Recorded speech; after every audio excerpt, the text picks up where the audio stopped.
Today the Gemara towards the bottom of Daf Yud Beis Amud Beis, about 10 lines from the bottom, the last word in the line where it says Ushbezichne. Okay, the Gemara here will bring a story, a halacha, and then it'll connect it back to the Mishnah.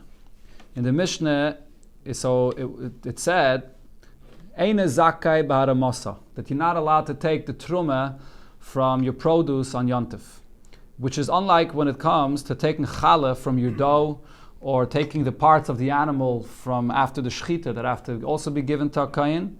So over there, the challah, you don't have the dough before Yontif. You're allowed to knead the dough on Yontif itself. So because you're making it on Yontif and it became chayiv in the challah only on Yontif, so you can give it to the kohen on Yontif. And the same with the shechita of the animal. Whereas the truma, so you have the produce and it became roy to take the truma from it before Yontif, so therefore on Yontif itself you don't take truma. That was the halacha of the Mishnah. So here the Gemara is going to bring a halacha regarding truma, and then it's going to ask a question on this from the Mishnah.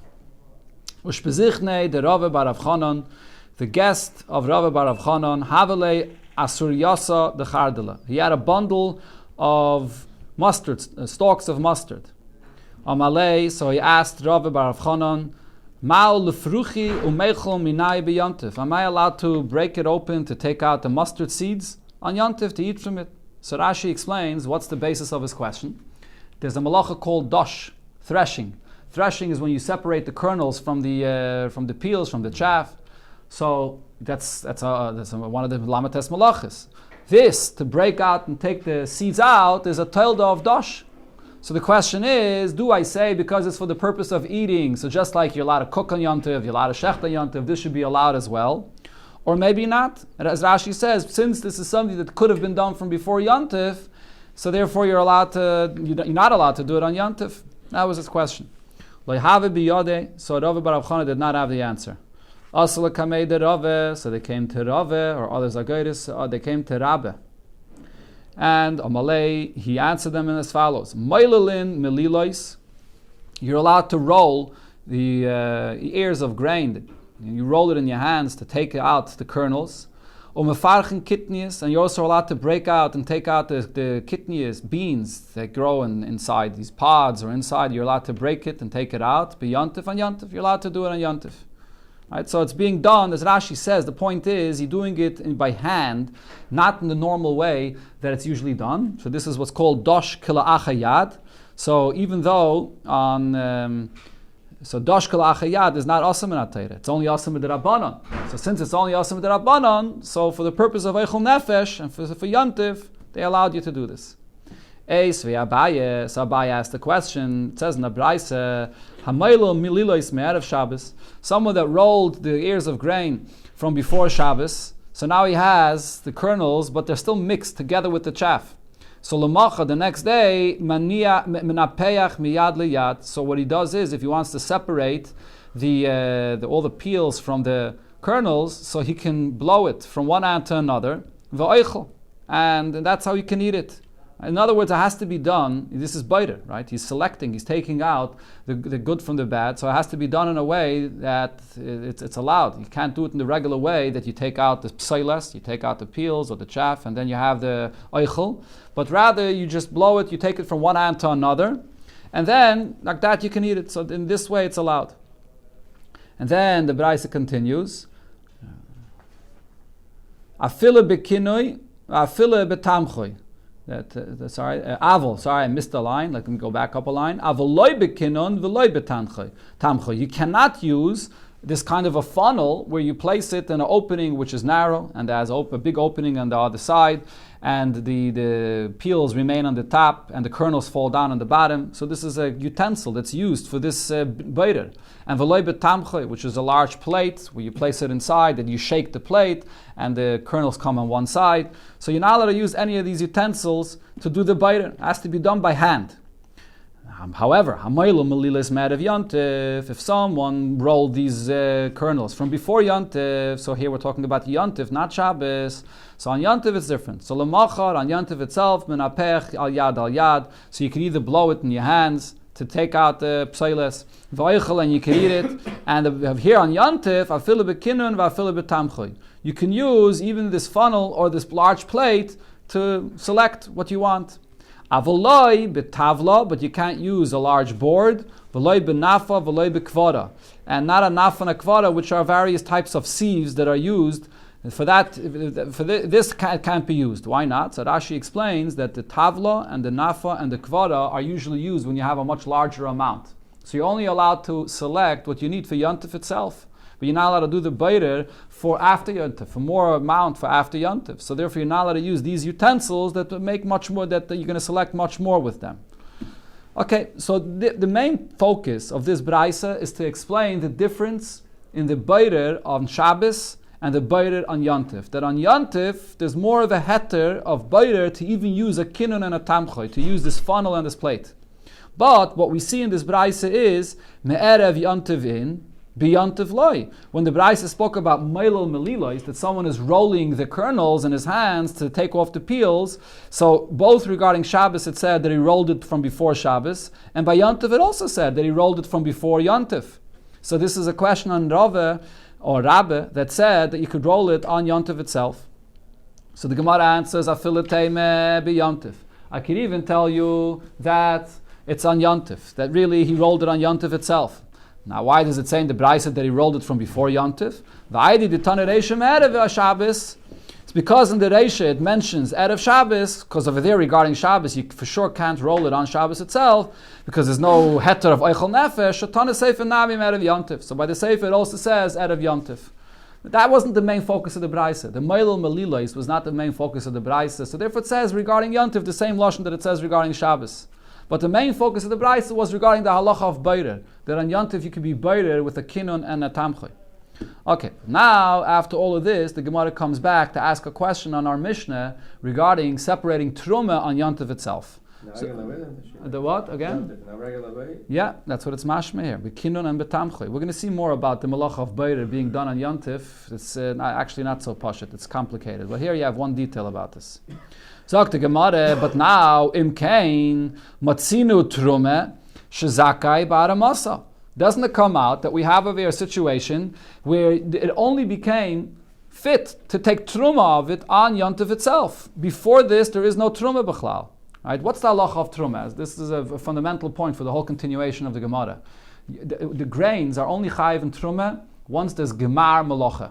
Once it's prepared and all the different parts and the process of having it prepared for use are done. So usually by grains, what is that? You have to separate the peels and the chaff, and then eventually you make a pile and you smooth out the pile. That's called miruach, that you have the pile of your grain, and then it's chayiv and truma, because that's called gemar malacha.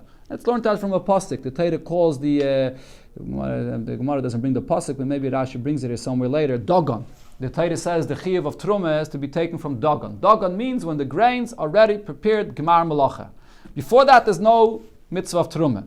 So over here, this person has these kernels, and before Yontif, it wasn't fit to eat yet. It wasn't prepared yet. But now he's taking it into his hands on Yontif itself, and he's rolling them, and he's taking out the kernels, and now he's able to eat it. So because now this is called gemar malacha, that he's able to take it out and eat it on Yontif itself, so it becomes chayiv and truma on Yontif itself. If it becomes chayiv and truma on Yontif itself, you should be allowed to take the truma. So in came matzina truma shezakai baramasa. Similar to what it said in the Mishnah regarding challah. The reason why you're allowed to take the challah on Yontif is because you only have the dough on Yontif itself. You don't have the dough before Yontif. So because you're allowed to make the dough on Yontif, you're allowed to take the challah on Yontif. So if so, we should say the same thing regarding truma. If you're allowed to be meilul melilos, if you could roll it and take it out on Yontif, so you only have it now that it's chayiv and truma, so you should be allowed to take the truma on Yontif itself. The question is, but in our Mishnah we learned that you can't compare challah to truma. That when it comes to truma, you don't have the right to take truma on Yontif, and the reason is because it already becomes chayiv and truma before Yontif. So how do we explain this? So the Gemara says, kashya. This is not a question. There is a machlokes here between Rabbi and Rabbi Yossi bar Yehuda regarding when the grain becomes chayiv and meiser. In other words, everybody agrees that to the halacha of Rabbi, that you're allowed to roll the kernels on Yontif itself. But nevertheless, there's a machlokes if it will become chayiv and truma then or not. The Tanya, because we learned in the Beitza, hichnis shibolin lasis men isa. A person brings into his house the kernels to use them, to grind them, to make flour in order to make a dough. So then the halacha is, if you want to temporarily just eat from the kernels themselves as a snack, you're allowed to, upater, and you pater from truma, because you're only chayiv from the grains once it's prepared, and once you have it, as I mentioned, put it into a pile that becomes dogon, but just to eat temporarily from any of the kernels, you're allowed to without taking truma. If you brought the kernels into your house, you brought the grains into your house, to roll it, your whole intention, the chatchila was to roll it in your hands and take out the kernels in order to eat just the kernels itself. You never had a mind to grind it and to make a flour out of it. So Rabbi Mechayev, Rabbi says, if that was your intention in the first place, you're not going to make a dough out of it. So this itself is the Gemar Malacha. Taking out the kernels, now it's fit for you to eat. That was your intention. This is the way you're eating it, so it's going to be chayiv and trumah. It's according to Rabbi. So now according to Rabbi, Rabbi is the opinion take, like what we said before, that on Yontif, you'll have the right to take trumah. You mailul melilos, you roll the kernels, and your intention is to eat it that way, and you're going to be chayiv and truma right then, and you could give the truma on Yontif. Again? Hichnes shibalim, no. Hichnes shibalim laseis mehen isa. Over there, he brought in the grains in the house with the kavana to grind it, to make a flour. So over there, the gemar malacha, if he's just taking out the kernels, that's not the gemar malacha. Rabbi Yosef Rabbi Yehuda poiter. Rabbi Yosef Rabbi Yehuda says, no, even if your intention was you want to take out the kernels, just to roll out the kernels and to eat it like that, you're still going to be potter from truma. As Rashi brings over here, according to Rabbi Yosef Rabbi Yehuda, the Torah says the word dogon, the gemar malacha is only when it's dogon, which is when you make it in a pile properly, the way it's usually used for the grains that are going to be ground and then make from it flour. So Rabbi Yosef Rabbi Yehuda holds, even if your intention was to be meilul melilos, you do not become chayiv and truma. So what's the Gemara saying? The Mishnah here that said that there's no truma on Yontif, even though we said you're allowed to roll it on Yontif and eat it that way, but according to Rabbi Yosef Rabbi Yehuda, you don't become chayiv and truma then. And that's who our Mishnah is going according to. Frak the Gemara, but Rabbi Yosef Rabbi Yehuda nami. Even according to Rabbi Yosef Rabbi Yehuda, mishkach hasla, you still have a case where you would be chayiv and truma on Yontif. How? Kagain shehichnes shibalin lasis mehen isa. If a person brought the shibalin, he brought the grains into his house with the intention to make a dough out of it. And then v'nimlach alein, and then he changed his mind and he decided l'maylalam b'yomtiv, that he's going to roll it and just eat the kernels on yomtiv. The tavla b'yoymei. So then it becomes obligated in truma, and then it's called tevel. Tevel means that now it's obligated in truma on yomtiv itself. So what the Gemara is saying here is not very pashut. It's not very clear what the Gemara is saying. What Rashi explains, and even the Lashon Rashi is not so clear. What the Gemara is saying is, really, in order to be chayiv in truma, there are two conditions. One is, it has to be brought into your house. In the field, if you eat anything out in the field, you're not chayiv in truma. It has to be brought into your house.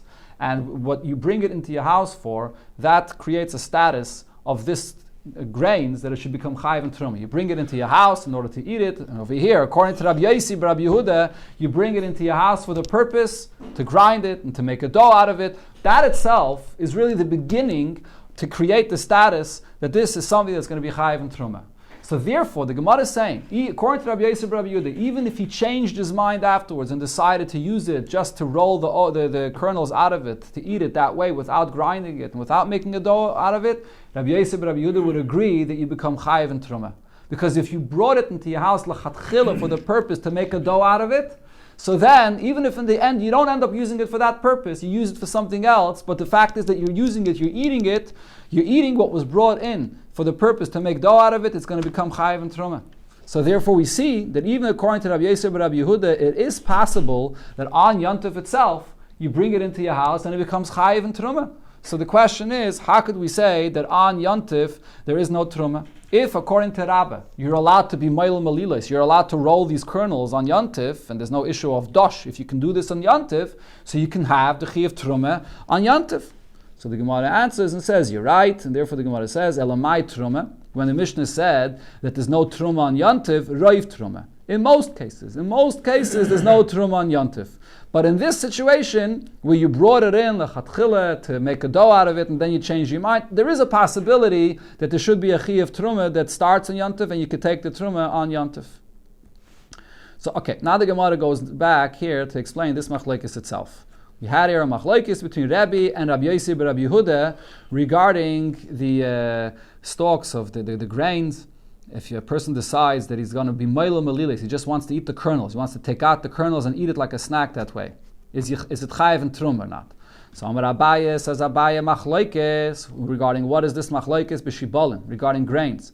Aval bekitnius, when it comes to kitnius, all kinds of beans, divrei hakoil, everybody would agree asur yaisa tivla, bundles of grains, not grains actually, again, bundles of kernels. Again, bundles of the kitnius, of the beans, it's going to be tevel, it's going to be chayiv and truma right away. In other words, according as Rashi explains, what the Gemara is saying is that when it comes to grain, according to Rabbi Yossi and Rabbi Yehuda, is usually used to grind, to make a flour out of it, to make dough out of it, and therefore you're not going to be chayiv unless you're using it for that purpose. You're grinding it and you're making a flour out of it. Whereas when it comes to kitnius, though, kitnius is usually used, you snack from it, you eat the kitnius as is without grinding it and so on. And you don't make a pile out of it, you don't put it into a pile the way it is usually by the grains.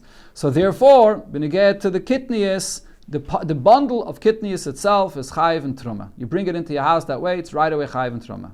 So the Gemara, shall we say we have a raya to this? Because it says in a Mishnah as follows: tilson shall tevel. If someone had a bundle of tilson is a kind of kitnius, but as we'll see soon in the Gemara, it's this kind of a kitnius that's used as a spice. They grind it and they use it as a spice. Fenugreek. You familiar with it? Okay, not me. Harei, so what do you do with it? How do you give the truma from it? Or when do you give the truma from it? Harei is a kaitish, so you pound it, you grind it.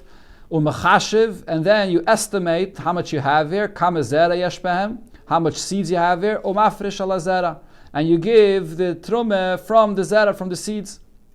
Ve'ena mafrish ala eitz, and you don't give truma from the stalk of this tilson itself. As Rashi explains, the chiddush here is the taste of the seeds and the taste of the stalks are the same. They both could be used as the spice. But nevertheless, you only give truma on food, and that's only from the zera, not from the eitz itself. Okay, so over here it's saying that you're chayiv to give the truma even though you didn't place it in a pile the way it usually is with grains. So here you see this concept that the chiyuv of truma is not only after you make it in a pile, which is usually the way it is by grains. So my love, don't you think, who's saying this in this Beitza here? Rabbi Yossi bar Rabbi Yehuda, that this Beitza goes even according to Rabbi Yossi bar Yehuda. Even Rabbi Yossi bar Yehuda, that by grains says you only chayiv in truma when you put it in a pile. Here he says you chayiv in truma without putting it in a pile, because this is kitnius, and kitnius is different.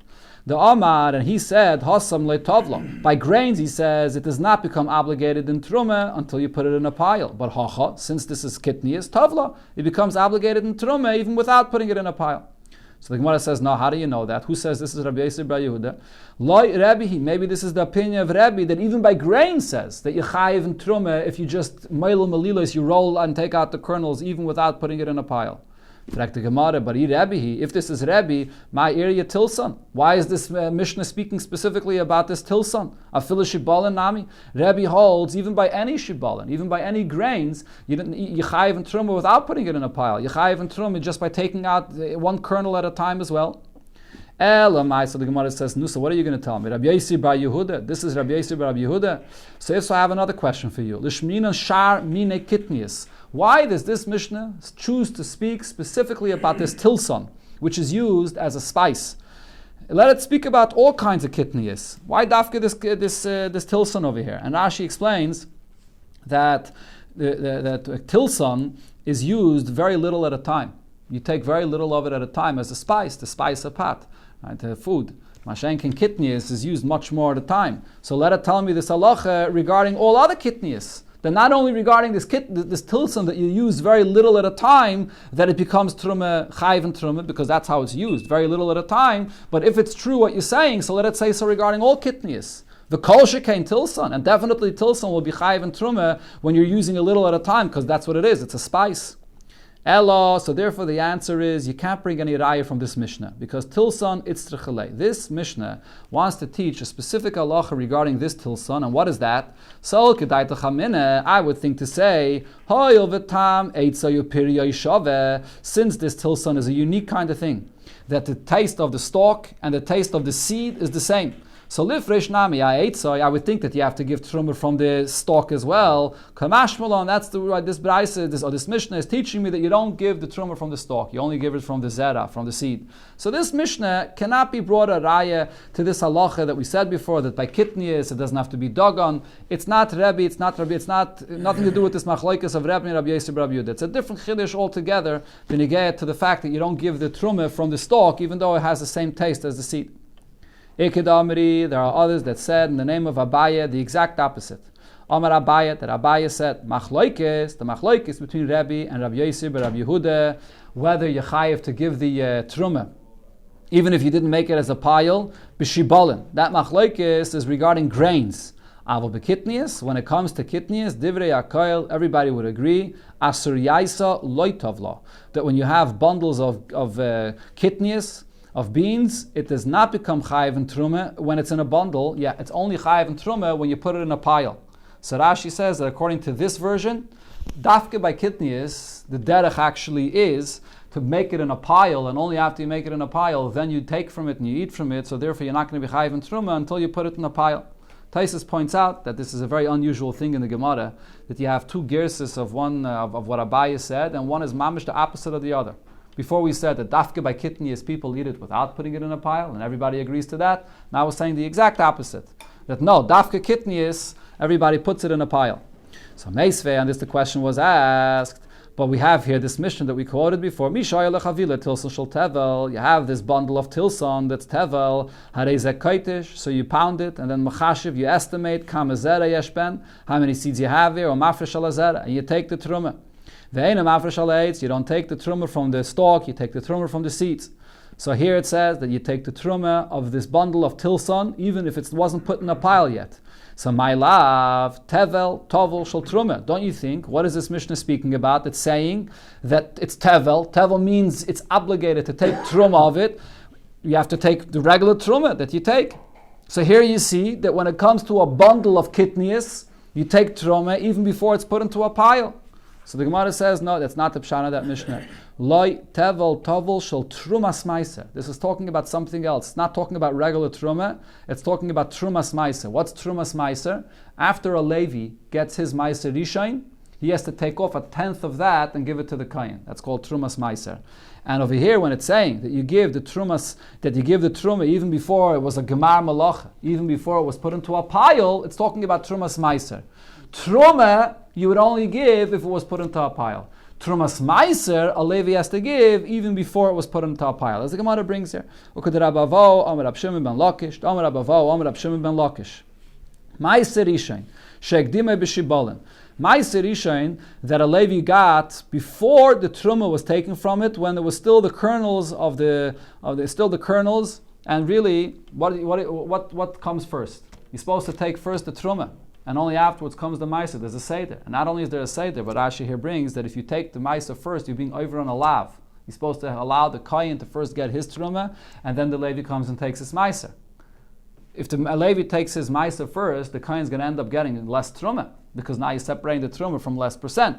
So over here, what happened if the Levi went and took from these shibolin before it was put into a pile? So he took from it before the kohen came and took his truma. So Shmoi Toivloi Letrumas Meiser, the name, the status, that since the Levi got it, and now it became Meiser, even though there was no Gemar Malacha yet, it doesn't matter. The very fact that he took it and it became Meiser, it becomes obligated for the Levi to separate the Trumas Meiser of it. So that's what this Mishnah is talking about.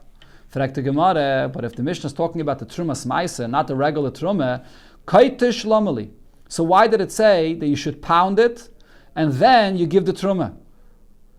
Let the Levi say to the Kohen, Ki heichi diyavuli, just like I got this tilson before it was finished, before it was pounded, that the way it's used as a spice, Hachi hivnalach, This is the way I'm going to give it to you. So as Rashi explains, if we're talking about regular truma, so by regular truma, you're supposed to give it after the malacha is complete. So therefore, since this is used as a spice that you pound and you make it into a spice, so therefore for the truma, we understand that it says you first have to pound it. But if we're talking about truma smeiser, that the Levi got before the malacha was done, so he should give it to the kohen in the same way. Why is he obligated to pound it? Why does it say he pounds it and then he gives it to the kohen? As the Gemara explains, Amarava Knasa. So Rava says this is a knas, because he was over on a lav. And he took his maisa before he was supposed to, so therefore, even though usually he's not obligated to give it in the way that it's done, but nevertheless it's a knas that he has to. Tanya nami hachi, so we learned so in a Beitza. It says in a Beitza, Ben Levi shenosnu lo shibalim b'masreisov, a Levi that they gave him the kernels as meiser. Oisa, so now he got them unfinished, just in the kernels. Oisa on geiren, he has to make it into a pile. Anovim, if you got grapes, oisa and yayin, he has to press it to be wine. Zeisim, if you got olives, oisa and shemen, he makes it oil. Umafresh alein trumas meiser, and only then does he give the trumas meiser and noisna lekayin, he gives it to the kayin. In other words, even though he got it before it was finished, but the way he has to separate the truma, he has to finish the malacha and then he gives it to the kayin. Shekeshem shetruma gedayla einan iteles elam and agayren and ayekev. Just like regular truma that you're supposed to take, you only take it after you made the pile already, and the gemar malacha is done. And also by wine, it has to be min ayekev from the wine press, only after the wine comes out. Kach trumas meiser einan iteles elam and agayren and ayekev. Same thing also with trumas meiser. You only give the trumas meiser after it's made in a pile and after the wine comes out. So here you see that the Trumas Mais has to be done after the Gemara Malach. Now all the Mefarshim asked the question of this Gemara. Rava said that this is all just a knas. So Rava was saying that really Trumas Mais does not have to be given with Gemara Malach. Minatayr, it's just a knas. And then it brings a Braisa, Tanya Nami Yachi, and the Braisa learns it out from a pasuk. It compares it to regular Truma, and that Minatayr, the way to give the Trumas Mais is after the Malacha is done, just like by Truma. So what's this Tanya Nami Yachi? What's the pshat in this Gemara here? Not so poshut, and that's the problem here with this Gemara. The Gemara has another question. Machashiv, what did it say before? When you're taking your Trumas Meiser, so you estimate. Frek the Gemara, this concept that you give Truma only by estimating, which means you don't have to measure, it doesn't have to be precise, that's only by Truma, but not by Trumas Meiser. Hamedi de boy, now that you're saying that this Mishnah is talking about a Trumas Meiser, it should have to be measured. Right? The halacha by truma is you don't have to give an exact amount. B'chlal, it doesn't even say in the Torah the exact amount of truma that you give, and that's why there's different shiurim. You give a 40th, a 50th, a 60th, depends how, if a person has an ayin yafeh, or if he wants to give more generous or less generous. But by trumas meiser, over there you have to give an exact amount, you have to give a tenth. So over there you do have to measure it. So how could it say in the Braisa that you only estimate? So the Gemara says, no, this Braisa goes according to a different opinion. Ha mani Abba Elazar ben Gamliel. He follows this opinion of Abba Elazar ben Gamliel, ben Gimel that is. The Tanya, we learned in the Braisa, Abba Elazar ben Gimel Oimer, that we compare Trumas Meiser to Truma. Because it says, V'nechshav lachem trumaschem, b'shtei trumas akosem medaber. When it says trumaschem, a plural term, it's going on two types of trumas. Achas truma gedela, v'achas trumas meiser. Both regular truma and the trumas meiser that the Levi gives have the same halacha. And what is that? Kishem shetruma gedela and you tell us ba'oimid, just like the regular truma, you take it just by estimating, you don't have to measure it to be precise. Ubemachshave, and you also designate the truma just by your thought. You don't have to do it b'dibur, you don't have to take it physically, just your machshava designates it. Kach trumas meiser, the same thing is also with trumas meiser, and you tell us ba'oimid ubemachshave. It's also the same. So over here it's going, this Mishnah is going according to this opinion. Gufe, now bringing back the halacha that we had before, Omer Abavo and Omer Abshim ben Lakish, Meiser Ishain, Sheikdime b'Shibalin, the Meiser Ishain that the Levi went and took before the Kayin took it, before the Kayin took his truma, and it was still Shibalin, it was still in the kernels, even though the Gemar Malacha wasn't done yet, Shmoi Toivloi L'Trumas Meiser, the very status of the name that you got it as Meiser makes it Tevel that you have to give the Trumas Meiser. My timer, what's the reason? Amarava hoyel v'yatzal of Shem Meiser. Since it has the name Meiser, you have to give the Trumas Meiser. Rashi brings the pasuk. It says v'hari Meiser mimenu Meiser mina Meiser. So the moment it has the status of Meiser, you have to take the Meiser mina Meiser. You have to take the tenth from that, which is called the Trumas Meiser, even if there was no Gemar Malacha yet. Rab Shimon ben Lakish said as follows: Ma'aser Rishon shekdime b'shibalin. The Ma'aser Rishon that you went and took b'shibalin when it was kernels before the Gemar Malacha, and now so as I mentioned before, what happens is you decreased the amount of truma that the kohen is going to get because you took off the Ma'aser first, so the kohen is going to get less truma. Pater mit truma gedayla. So even though from this amount that the Levi took, truma was never separated from it, the Levi though does not have to take truma gedayla of it. Shenema varimaisa mimenu trumas Hashem maisa min amaisa. He has to separate maisa min amaisa. The Levi gives a tenth from his tenth that he got. From this pasuk we learn maiser min amaiser amarti lecha. He has to give his tenth. V'loi truma gedayla, but not truma gedayla. Vitrumas maisa min amaisa. He doesn't have to give both. Even if he took it earlier, he does not have to give that truma gedayla which was skipped from before. He only gives his maisa min amaisa. Rav Papa asks Abaye, Ihochi, if so, Afile hikdimai bekri nami. If so, how about after there was a Gemar Malacha? It was already in a pile, and now it was chayiv in truma, and the kohen did not take it first. The Levi went and took his ma'aser first. Do I say the same thing? That if the Levi took it from the pile, that he also is going to be potter from the truma? So before we were talking about a Levi that came and took it from the kernels before it was made into a pile, so it wasn't even chayiv in truma yet. So he's saying, but if you have a pasuk here that says that you only give ma'aser and a ma'aser, does that mean that even if it was in a pile already and it was chayiv in truma, nevertheless the Levi doesn't have to give it? Amalei. So Abai answered him, Alecha Omakro, regarding your question, the pasuk says, Mikol masresechem tarimu es kol trumas Hashem. So here in the pasuk it says kol. Tarimu es kol trumas Hashem. It's speaking to the Levi, saying that he has to give all truma, including the truma gedayla that was skipped before. Not just the truma smaisa, he does have to give that truma gedayla. So now the Gemara explains, Umara Isa, what do you see to make this distinction that if you took it from the pile, he's chayiv to give the truma gedayla, and if you took it from the kernels before it was in a pile, he's potter. Maybe it should be in the reverse. So the answer is simple. Hai idgen v'hai lo idgen. Once it's grain that's Gemar Malacha and it's done, and it was chayiv in the truma, so if the Levi skipped that, he has to give it. If it's lo yidgin, if it was not in a pile yet, so it wasn't chayiv in the truma yet, so therefore he's not chayiv to give it. Tanan, we learned in the Mishnah, Tanan also, Hamekalef sa'irin, if someone is peeling barley, and he wants to eat the barley themselves, so he's peeling off the peels from the barley. Mekalef achas achas, he can peel one at a time, and he can eat it without taking the truma. Vim kolav v'noisen l'teichiyode. What if he's peeling these barleys and he's piling it into his hands? He doesn't eat it one at a time. He piles up in his hands these barleys. So then chayiv, now that you're not eating it just temporarily one at a time, but you're piling it in your hands, so then you're going to be chayiv to take truma from it. Amar Rabbi Elazar, so Rabbi Elazar says, v'chein l'Shabbos. The same halacha is regarding Shabbos, and this is regarding the halacha of dosh, because when you peel it off, you're breaking it out, you're taking it out from its peel, and you take out the barley, it's dosh, you're separating and breaking it out. So regarding Shabbos, dosh is only going to be aser if it's done in the regular way, which is that you pile it all in your hands together. But if you take it one at a time, so that's not the regular way it's done, so it's allowed on Shabbos. That's the halacha that Rabbi Elazar said.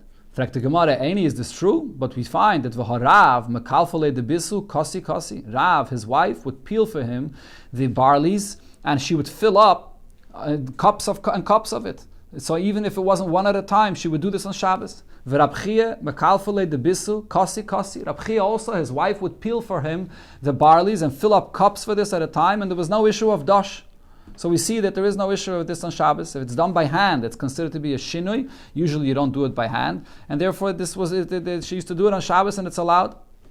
So the Gemara, if this distinction, if this statement of Rabbi Elazar, v'chein l'Shabbos, where was it said? Aseife itma. He said it on the seife of that Mishnah. What did it say there? Hameilul melila shel chitim, someone that rolls the ears of grain, minapeyach al yad. And now you want to separate the chaff from the kernels, so you can toss it from hand to hand, and that's how the peels fall out. That could be done. And v'oichel, and you eat it that way. V'im nafach v'nasan l'toicheikoi chayiv. However, if you're blowing it all out and you're piling these kernels in your hands or in your lap, then you're going to be chayiv to take the truma from it. That's the end of that Mishnah. So over here we're talking about taking away, blowing out the chaff that you separated from the grains, from the kernels. On this, Rabbi Elazar said, "V'chein l'Shabbos." The same things regarding Shabbos, and over here we're not discussing dosh, we're discussing biter. The issur of biter, so the klal by biter is, if you do biter by hand, and you do it that you take the eichel from the psailes and not the psailes from the eichel, and you eat it immediately, so it's allowed. So over here as well, if you're piling it and you're not eating it immediately, it's not allowed. But if you're taking it by hand and you're eating it immediately, so for Shabbos it's allowed. So Rabbi Mamel asked the question, V'reisha. In the reisha over there, where it spoke about dosh, by peeling. So what are you going to say? L'maiser in. And l'shabbos loy, for meiser, when he was peeling it and piling it in his hands. That's considered to be a gemar malacha for meiser. And you're going to be chayiv meiser. But for Shabbos, it's not going to be the malacha of dosh. In other words, what Rabbi Abba Bar Mamel is questioning is that if it's considered to be a gemar malacha for meiser, it should be considered to be a malacha for Shabbos. Shouldn't these two go together? Where do we find that for meiser it is a gemar malacha, but for Shabbos it's not a malacha? Is there something in Shabbos like have a gemar malacha? For Shabbos it's not considered to be a real malacha. Or meiser have a gemar malacha, and for meiser it is a malacha. These two should go together. So the Gemara says, really, you never find that it's not this, that they're different. Maskef lo Rav Sheisha is berei the Ravidi. So he asks, "V'loi, we don't find that the status of malacha for meiser and the status of malacha for Shabbos are not the same."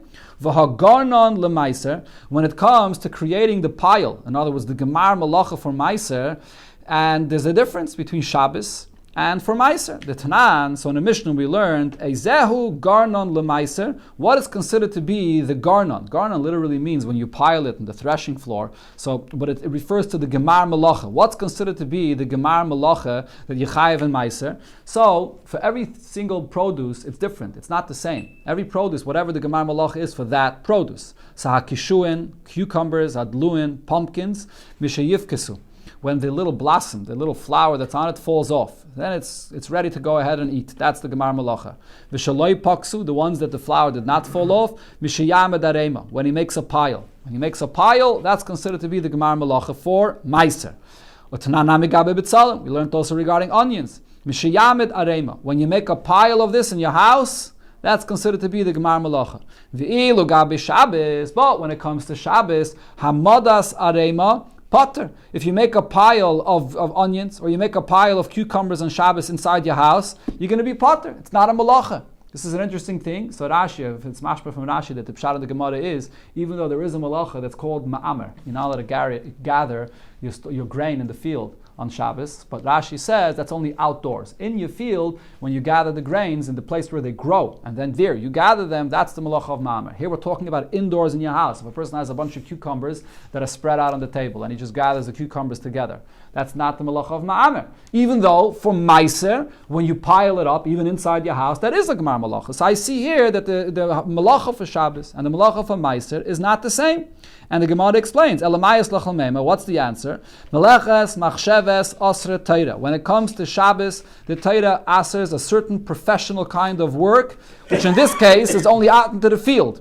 And the way it was done from the Mishkan. We learned from the Mishkan that when they were building.